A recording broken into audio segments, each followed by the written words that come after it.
하나님의 말씀 창세기 39장 1절에서 6절 같이 합독하십니다.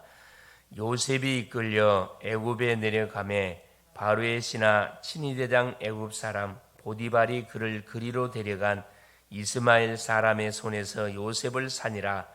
여호와께서 요셉과 함께 하심으로 그가 형통한 자가 되어 그의 주인 애굽 사람의 집에 있으니 그의 주인이 여호와께서 그와 함께 하심을 보며 또 여호와께서 그의 범사에 형통케 하심을 보았더라.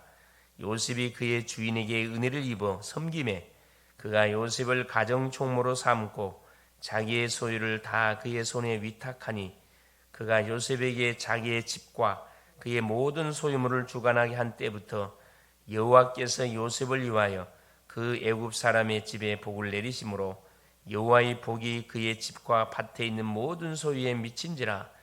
주인이 그의 소유를 다 요셉의 손에 위탁하고 자기가 먹는 음식 외에는 간섭하지 아니하였더라. 요셉은 용모가 빼어나고 아름다웠더라. 아멘. 10월 28일 화요일, 오늘 말씀의 제목이 현장을 재창조하라. 현장을 재창조하라. 중요한 제목이죠. 이번 주 우리 강단 말씀을 통해서도 우리 주님이 중요한 말씀을 줬죠. 십자가상에서 다 이루신 예수 그리스도. 결국 뭐냐 하면은 우리 인생이 저질러 놓은 모든 문제를 하나님께서는 회복시키기 위해서, 재창조하기 위해서 그리스도를 보내신 겁니다. 그래서 그리스도가 오셔서 말씀 그대로, 예언한 그대로, 그렇죠, 순종하시고 언약을 성취시켰죠. 그래서 우리 인생이 해결할 모든 창세기 3장의 근본적인 모든 문제를 완전히 끝내버렸습니다. 이 사실을 알고 예수를 바로 믿는다 그러면은, 그렇죠, 우리가 있는 현장을 얼마든지 말할 수 있다. 재창조의 축복을 누려갈 수가 있다. 그 응답을 누렸던 사람이 본장에 소개된 요셉입니다. 자, 요셉의 형들이 요셉을 죽이려고 하다가 요셉을 노예로 팔아버렸습니다. 이유가 뭐냐? 하나님이 주신 그 언약, 그 꿈을 꿨다는, 꿈을 자랑했다는 이유 때문에, 꿈 때문에 사실은 시기심에 의해서 팔아버린 거죠. 요셉은 애굽으로 끌려가서 자기의 의도와는 전혀 상관없이 요셉이 애굽에 이끌려, 이렇게 성경에 나오죠. 친위대장 보디발의 집에 결국은 노예로 팔려가게 되지요. 거기서 요셉의 중요한 인생이 시작이 됩니다. 새로운 인생이 시작이 됐습니다. 세상적으로 보면 망한 거예요. 실패한 겁니다. 예수 믿다가 완전히 망해버린 거죠. 그러나 영적인 눈을 떠서 보면은 새로운 전도자의 인생이 시작이 된 겁니다. 깨달으면 축복이 되는 거예요. 구원받은 주의 백성들도, 성도들도 마찬가지입니다. 문제와 사건이 왔었을 때 그것을 어떤 눈으로 보느냐에 따라서 그 인생이 새로운 인생이 되느냐, 아니면 원망, 불평, 절망하는 인생이 되느냐, 딱 두 파트로 나눠지는 거죠. 그래서 요셉은 새로운 인생, 전도자의 인생이 시작되면서 그 자기가 팔림을 당했던 애굽의 현장, 보디발의 집에서부터 그 현장을 재창조하기 시작한 겁니다. 문제가 아니고 오히려 새로운 시작이 된 거죠. 깨달으면 축복되는 겁니다. 우리는 이 재창조의 응답이 없으면 살아남을 길이 없습니다. 계속 원망불평해야 되고, 나를 힘들게 했던 사람들을 원수 복수 갚아야 되고, 재창조의 응답을 모르면 지금도 똑같습니다. 평생 불신자 심부름을 하다가, 그렇죠, 계속 원망, 저주, 불평하면서 죽어가게 되는 거죠. 조용히 죽어갑니다. 90%의 사람들은 엄청난 축복이 와 있는 것을 모르고 있고, 계속 엉뚱한 곳에 가가지고 그 응답을 찾고 있고, 10%의 사람들은 안 되는 것을 된다고 하는 사람들입니다. 세상의 모든 흐름은 누구에서 흘러가냐? 이 10%의 사람들을 통해서 이렇게 흘러갑니다. 나머지 90%는 그냥 따라가는 거예요. 우리는 반드시 하나님의 절대 계획이 무엇인지 질문해야 됩니다. 가는 현장에, 만남 속에 내가 이 사람을 왜 하나님 만나게 했는가? 왜 내가 이곳에 와 있는가? 왜 이 일을 내가 해야 되는가? 질문해 봐야 돼요. 질문만 해봐도 중요한 그런 답들을 많이 찾아낼 수가 있습니다. 이것이 기도 중에 기도다. 기도는 막 뭐 달라 또 기도지만은 질문하는 거예요. 질문. 하나님께. 우린 잘 모르니까 한 치 앞도 예측 못하잖아요. 너희는 내일 일을 자랑하지 말라. 오늘 하루에 무슨 일이 일어날지 아무도 모른다 그랬거든요. 잠언서 기자가 말씀하고 있잖아요. 그렇죠? 그래서 어떤 경우에도 하나님의 계획을 찾으면 이길 수 있고 견딜 수가 있다. 중요한 답을 찾아낼 수가 있습니다. 그러면 하나님이 살아 계셔서 내게 응답하심을 느끼고 반드시 뭐하게 돼요? 우리는 그리스도의 증인으로서의 행동을 하게 돼 있습니다. 결단하게 돼 있습니다. 그렇다면 재창조의 응답은 무엇입니까? 현장을 재창조하라고 했는데 도대체 재창조의 응답은 무엇이냐 이 말이에요. 첫째, 예언의 말씀이 성취되지는 재창조입니다. 하나님은 아브라함에게 성취될 말씀을 주셨습니다. 말씀을 주기 전에 불렀지요. 네 본토 친정 찾아오셨어요. 뭐하는 일 찾아오느냐? 우리가 성공하고 있을 때 찾아오면 얼마나 좋아요. 완전히 망해버렸을 때, 실패했을 때 주님은 찾아오셔요. 우상 숭배의 결과로 동생 하란이 죽어가고 그 아버지 데라도 하나님 죽어가고 줄초상이 계속 나는 상황 속에 아브라함이 정신 번쩍 든 거죠. 그래서 아브라함에게 찾아오셔갖고 창세기 12장에 보니까 내 본토 친척 아버지 집을 떠나 내가 내게 지시할 땅으로 가라. 중요한 미션이 주어진 말씀이 주어지죠. 아브라함이 그 말씀을 굳게 붙잡았을 때 그 말씀이 결국 어떻게 됐다? 성취가 되었어요. 시간이 흘러가면서 본토 친척 아버지 집을 따라 한마디로 갈대아 우를 떠나라 이 말이거든요. 우상의 현장, 바벨탑이 있는 현장, 문화가 완전 우상 문화에 있는 현장에서 떠나라 이 말이에요. 떠나서 갔더니만 우리 주님이 약속하잖아요. 창세기 15장에 아브라함과 언약을 체결합니다. 짐승을 잡아가지고 반으로 쪼개놓고 햇불이 싹 지나가잖아요. 만일에 언약을 어기면은 짐승처럼 완전히 쪼개짐을 당할 것이다. 그렇죠? 근데 안타깝지만 아브라함이 뭐 해버렸습니까? 새를 쪼개지 않는 결과로 인해서 그 후대가 이렇게 400년 동안 재앙을 당할 것을 말씀하시 그대로 되어졌습니다. 그리고 창세기 18장 17절에 보니까 결국은 소돔 고모라 성을 멸하기 위해서 천사들이 왔는데 아브라함이 다 그들을 이렇게 뭐하냐 대접하는 그 중심을 보고 천사들이 뭐랍니까? 우리가 할 일을 아브라함에게 숨기겠냐? 아브라함에게 알려줬어요. 온 목적을 밝혔습니다. 그러니까 아브라함이 바로 저 앞에 무릎 꿇어 중보기도 하잖아요. 하나님 의인 10명 있어도 멸할랍니까? 50이 있어도 멸할랍니까? 45, 40, 30, 20, 10명 있어도 멸할랍니까? 의인이 있으면 하나님 멸망하지 않겠다 그랬어요. 의인이 없어서 10명이 없었다니까. 요셉은 힘들 때 기도하다가 하나님의 말씀이 세계 복음화를 정확하게 붙잡았습니다. 그렇죠. 뭐 하다가 그렇죠. 가정 안에서 일찍이 자기를 낳았던 라헬을 하나님 불러갔어요.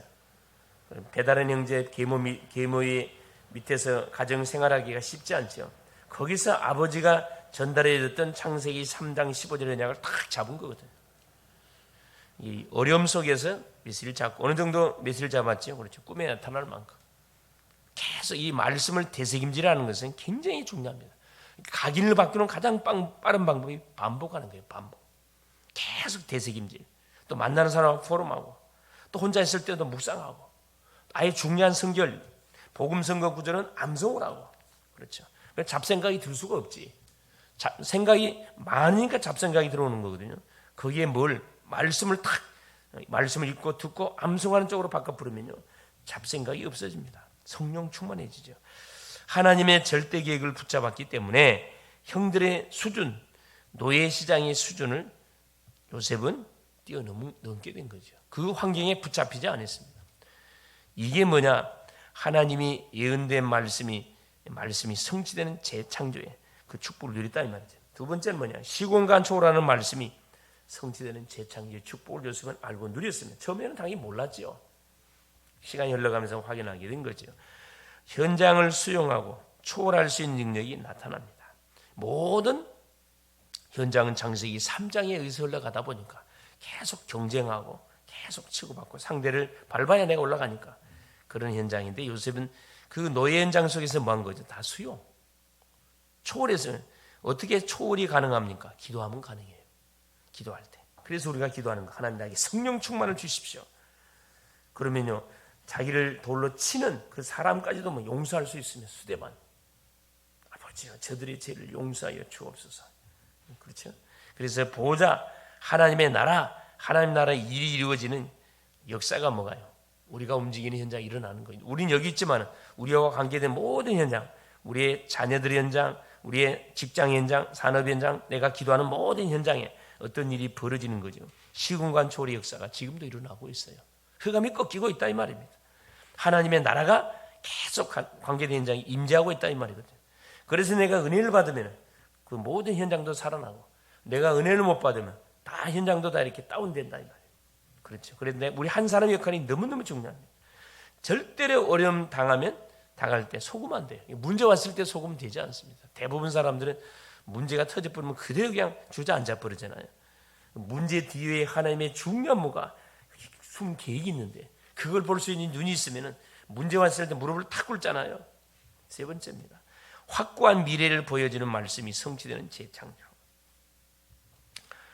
불신자 보디발이 요셉을 보고 여호와께서 함께 하심과 범사에 형통케 하심을 보았다고 성경 말씀하거든요. 즉 유일성의 응답을 요셉이 누렸다는 것을 확인해 볼 수 있습니다. 똑같은 노예가 뭐 요셉뿐만 노예였습니까? 수백 명의 노예가 있었겠죠.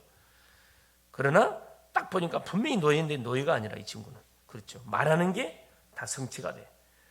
남을 해하는 말을 안 해요. 다 섬기고 보든 말든 하나님 앞에서 일하는 거죠. 여호와께서 요셉과 함께 하심으로 범사에 형통케 하신, 이게 불신자가 봤다 이 말이죠. 여호와께서 요셉을 보호하시는 것을 보고 가정 총무로 삼는 은혜를 베풀었습니다. 하나님이 성경에 뭐라고 표현되어 있습니까? 4절에 39장 4절에 요셉이 그의 주인에게 은혜를 입어 섬김에 이 말 나와 있거든요. 하나님이 보디발의 마음을 움직여 가지고 요셉을 뭐하도록, 그렇죠, 탁 챙기도록 하신 거죠. 그러니까 우리가 사람을 움직이려면 하나님을 움직여야 돼요. 사람을 못 움직이면 내가 낳은 자식이라도 내가 마음대로 안 되잖아요. 하나님께 기도하면 하나님이 그 자녀를 어루만져요. 그 남편을 어루만지고 아내를 어루만지고 그 전도 대상자를 하는 어루만지면 아무리 우리가 볼 때 강팍하게 보여도 그건 우리 눈에 보이는 거지, 하나님 앞에서는 강팍한 사람이나 그건 똑같아요. 사실은 똑같습니다. 여호와께서 요셉을 보호하시는 것을 보고 가정 총무로 삼는 은혜를 베풀었고, 여호와께서는 요셉을 위하여 보디발의 모든 소리에 복을 내리신 전도자를 보호해주고 전도자를 뭐에 챙겨주니까 하나님이 그 가정, 그 인생을 축복하잖아요. 그렇군요. 이게 이 지혜로운 사람들은 예수 믿는 사람들을 함부로 하지 않습니다.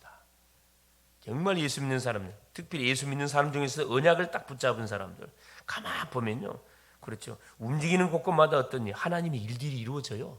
말씀이 성취가 되고 기도가 응답되어지고 사람이 살아나고 사람이 막 어떻게 계속 곳곳에 치유 역사가 일어나고. 그래서 똑같은 선교를 하는데도 마찬가지, 정말 선교하는 선교사님들이 있거든요. 진짜 전도자들이 있어요. 진짜 성도들이 있습니다. 그렇죠. 24 기도하는 성도들이 있다니까. 그분들 때문에 뭐가요? 모든 재앙이 막아지는 거고, 그분들 때문에 하나님이 계속 그 가정을, 그 산업을, 직장을, 교회를, 모든 현장을 축복하시는 거거든요. 그 나라를 축복하는 거거든요. 그래서 창세기 39장 1절 6절 여호와께서 요셉과 함께 하심으로 2절에 나오죠. 그가 형통한 자가 되어 그의 주인 애굽 사람의 집에 있으니, 그렇죠. 형통한 자가 됐다. 형통하게 무조건 막 잘 됐다 그런 말이 아닙니다. 뭐 했다는 거죠? 어떤 문제 속에서도, 그렇죠, 조금도 흔들거리지 않았다 이 말이에요. 문제가 와도, 응답이 와도 너무 교만하지 않고, 문제 와도 낙심자절하지 않고 꾸준하게 뭐 했다는 거죠. 그렇죠. 전도자의 삶을 살아간 거죠. 보디발은 하나님이 요셉과 함께 하시는 위스, 요셉이 있는 곳에 하나님이 함께 하시는 임마누엘, 요셉이 하는 모든 일에 하나님이 함께 하시고 형통케 하는 원리스를 본 겁니다. 이게 불신자가 우리를 보고 있다니까. 하나님을 모르는 우리 가족들이 나를 보고 있어요. 안 보고 있는 것처럼 보이죠? 다 보고 있습니다. 자기끼리 있을 때는 이야기한다니까. 자기끼리. 보통 사람들은 만나면 남들 흉보잖아요. 불신자들은 모였다면 교회 믿는 사람들은 뭐합니까? 흉본다 이 말이에요. 흉본다. 세상 말은 흉본다 말인데 믿는 사람을 다 판단을 다 하고 있어요. 야, 저 사람은 진짜 예수 믿는 사람이야. 자기들끼리 소통하고 있다니. 그래서 오늘도 우리 하나님께서 우리를 뭘로? 전도자로 우리를 부르시고 우리 가정 현장에, 직장 현장에, 지역 현장에, 각 가는 현장에 우리를 딱 세워놓으시고 우리 지금 선교사로 전도자로 하나님 현장에 파송하는 거거든요. 뭐 하려고 파송하느냐? 이미 현장은 흑암 속에 장악되어 있습니다. 이걸 뭐하러? 재창조하라고. 이 재창조라는 것은 뭐예요? 살리라 이 말이거든요. 우리 힘으로는 못 살려요. 하나님이 우리가 뭐 할 때, 기도할 때 하나님이 살리십니다. 재창조합니다. 그래서 우리 자신, 우리 또 만나는 모든 심령들, 우리가 기도하는 모든 현장들, 하나님 이 우리와 관계된 모든 현장을 하나님은 오늘 우리를 통해서 또 재창조를 통해 빛의 이 성전을 분명히 세워 가시기를 원하십니다. 그 축복을 누리는 오늘이 될 수 있기를 그리스도 이름으로 축원을 드립니다. 살아계신 하나님 아버지 고맙습니다. 오늘도 우리 주님께서 하루를 허락하시고 현장을 재창조하라고 말씀 주신 것을 감사를 드립니다. 하나님이 우리에게 주신 언약, 하나님 바로 주 예수 그리스도의 언약, 세계복음화의 언약, 이것은 하나님 주신 거기 때문에 반드시 성취될 수밖에 없음을 믿습니다. 예언된 말씀, 시공간 초월하는 말씀, 분명한 미래를 하나님께서 살리는 언약의 말씀이 오니 이 말씀을 붙들고 오는 가는 현장에 하나님 흑암의 세력을 꺾고 하나님 주신 언약을 누리며 언약을 전달함으로 하나님 여호와께서 우리와 함께 하시는 축복을 하나님 가는 현장 속에 하나님 우리 자신이 먼저 누리고 만나는 모든 심령들이 하나님 인정할 수밖에 없도록 하나님께 우리의 모든 삶을 발걸음을 축복하여 주시옵소서. 그래서 빛의 성전을 가는 곳곳에 세워서 모든 흑암의 망대를 무너뜨리는 멋진 전도자의 여정을 걸어가게 하옵소서. 그리스도의 신 예수님의 이름으로 간절히 기도올리옵나이다. 아멘. 하늘에 계신 우리 아버지여, 이름이 거룩히 여김을 받으시오며 나라가 임하옵시며 뜻이 하늘에서 이룬 것 같이 땅에서도 이루어지이다. 오늘날 우리에게 일용할 양식을 주옵시고 우리가 우리에게 죄 지은 자를 사하여 준 것 같이 우리의 죄를 사하여 주옵시고 우리를 시험에 들게 하지 마옵시며 다만 악에서 구하옵소서. 대개 나라와 권세와 영광이 아버지께 영원히 있사옵나이다.